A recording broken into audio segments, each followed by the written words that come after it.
Les forces armées françaises au Mali, au mois de janvier dernier, méritaient cette consécration du prix Félix Houphouët-Boigny. Vous dites on a gagné la paix, mais pourtant il y a encore des bruits de bottes. Oui. Alors est-ce que d'un côté on a gagné la paix peut-être avec AQMI et la guerre reprend avec le MNLA? Je ne pense pas que la guerre puisse reprendre. Il est vrai qu'il y a des bruits de bottes autour de Kidal, mais au même moment, il y a des négociations à Ouagadougou.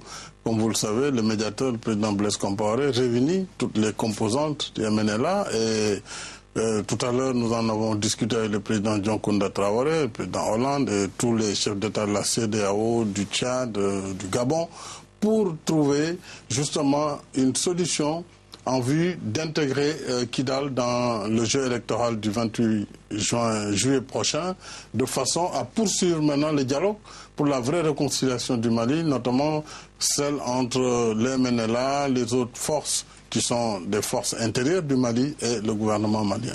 Vous connaissez bien les Touaregs, vous connaissez bien le Mali. Quelle peut être la place des Touaregs dans le Mali de demain? Je pense que les Touaregs, en tant que composante de la nation malienne, ont toute leur place et devraient avoir toute leur place dans le cadre d'une nation réconciliée avec elle-même.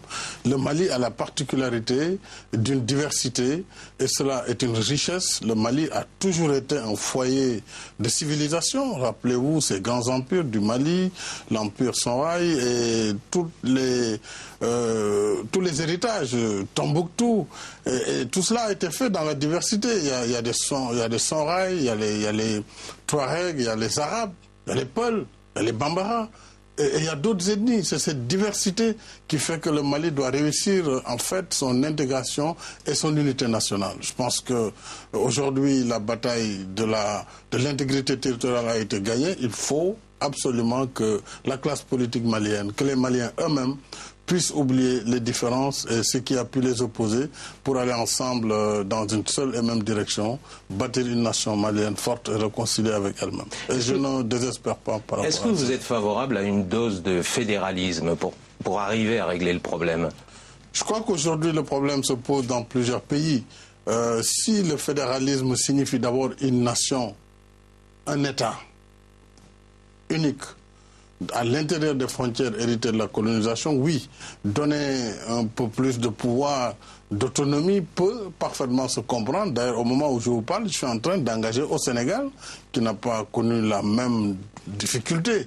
Mais même si dans le sud du Sénégal, on a eu une rébellion avec la Casamance, nous essayons, à travers l'acte 3 de notre décentralisation, de donner un peu plus d'autonomie pour les collectivités locales et aussi d'élargir le cercle des régions actuelles pour en faire des territoires, notamment 3 régions du sud vont constituer probablement le territoire de Casamance, le centre sera le territoire du Sine et du Saloum, ainsi de suite. Tout cela pour donner plus de pouvoir aux localités en fait. L'autonomie du Nord Mali, c'est la solution selon vous? Non, je ne peux pas aller plus vite que la musique. Je crois qu'aujourd'hui le Mali est préoccupé d'abord par trouver une solution pour aller vers les élections le 28. C'est le plus important. Et il est important et indispensable que toutes les parties prenantes de ce conflit puissent travailler ensemble pour ne pas décevoir aussi la communauté internationale, ne pas décevoir les Africains. Nous avons vu du sang africain versé, du sang français versé pour la liberté du peuple malien et pour son intégrité. Par conséquent, il faudrait arriver vers ces élections, une nouvelle équipe poursuivra le combat avec le soutien de la CEDEAO, de l'Union africaine et de la communauté internationale. En ce moment, toutes ces questions pourront être traitées et des solutions seront certainement trouvées. Mais j'évite de donner des solutions à l'emporte-pièce. Vous parlez d'élections le 28 juillet, mais est-ce que dans le contexte actuel, c'est réaliste d'organiser des élections qui pourraient être bâclées? Non, je ne le pense pas, puisque en réalité, il n'y a qu'à Kidal où il y a des problèmes. Sur l'ensemble du territoire malien, qui est vaste de 1 240 000 km², vous avez une zone où il y a encore des difficultés autour desquelles des solutions sont en train d'être trouvées. Il y a de bonnes volontés, les gens sont engagés. Encore une fois, je ne désespère pas que d'ici le 10 juin, on trouverait un accord qui permette d'aller vers l'élection et puis de poursuivre à gérer. Le problème Touareg ne peut pas être résolu d'ici un mois, c'est clair, mais il faudra au moins de la volonté pour que tout le monde permette à l'élection de se dérouler, y compris à Kidal. Monsieur le Président, vous avez dit tout à l'heure, on a gagné la guerre au Mali. Certes, la guerre au Mali est gagnée, mais est-ce que vous n'avez pas l'impression qu'on a semé la guerre dans les pays voisins? Le Niger a été attaqué il y a quelques jours. Est-ce que vous êtes inquiet pour le Sénégal? Je dois dire que le terrorisme peut frapper dans n'importe quel pays, y compris le Sénégal. Puisque aujourd'hui, ce qui se passe, c'est que vous avez des bombes ambulantes, personnes qui sont prêtes à se donner la mort et à causer la mort à d'autres personnes. À partir du moment où on a affaire à ce genre de situation, bien entendu, aucun pays n'est à l'abri. Il se trouve aussi que le Sénégal étant étant un pays sahélien, et étant dans la bande sahélo-sahélienne, peut ne pas échapper. Mais il ne faut pas que les gens vivent dans la terreur aussi. Notre devoir, c'est de défendre nos frontières, c'est de défendre nos populations et de faire face au péril, quel qu'il soit. Mais vous prenez des précautions particulières? Est-ce que, par exemple, l'armée, la police est en état d'alerte en ce moment?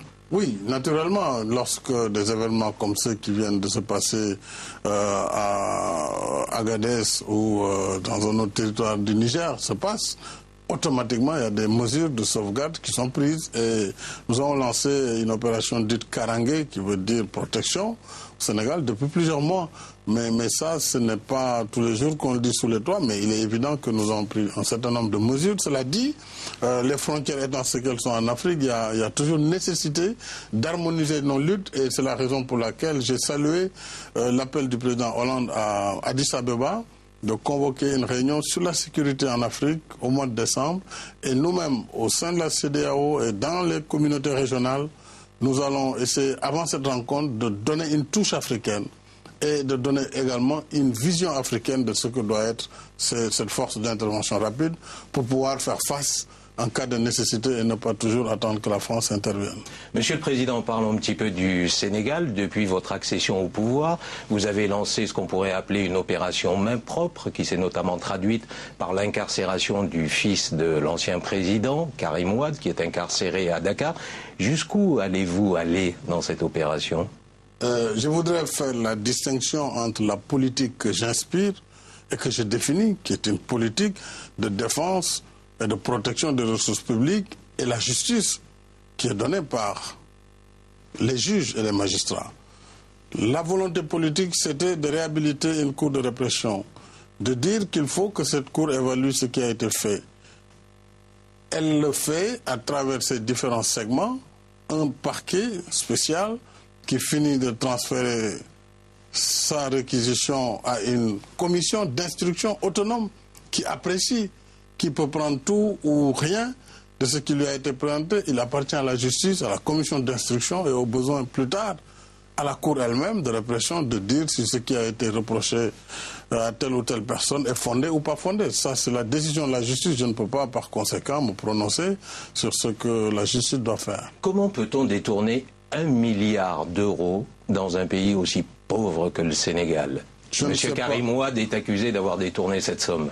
Oui, mais ce n'est pas moi qui l'accuse. Je ne peux pas non plus dire qu'il a détourné ou il n'a pas détourné. Je crois qu'il y a des principes dans la vie. D'abord, dans notre justice, c'est la présomption d'innocence. Et il y a également le droit de la défense. Nous avons une justice indépendante au Sénégal, je peux vous le confirmer. Et il appartient à la justice de se prononcer librement. Il aura sa défense. C'est en ce moment qu'on saura si les allégations sont fondées ou pas. Mais il est trop tôt à ce niveau de dire oui ou non. Et il ne m'appartient pas de toute façon de faire un commentaire là-dessus. Très rapidement, Monsieur le Président, vous allez recevoir votre homologue américain Barack Obama à la fin du mois de juillet à Dakar. C'est un hommage à la démocratie sénégalaise, ce voyage? Oui, je pense que c'est un hommage à notre démocratie, qui est une vieille démocratie du reste, qui a failli connaître des difficultés, mais par la volonté du peuple sénégalais, cette démocratie a pu maintenir sa trajectoire. Le président Obama, qui m'a fait l'honneur de m'inviter déjà au mois de mars dernier à la Maison-Blanche, je pense, vient pour donner un signal et pour récompenser les efforts du Sénégal en matière de démocratie. Monsieur le Président, merci de nous avoir accordé cet entretien. Merci à vous de nous avoir regardés. L'information continue sur France 24. Merci beaucoup.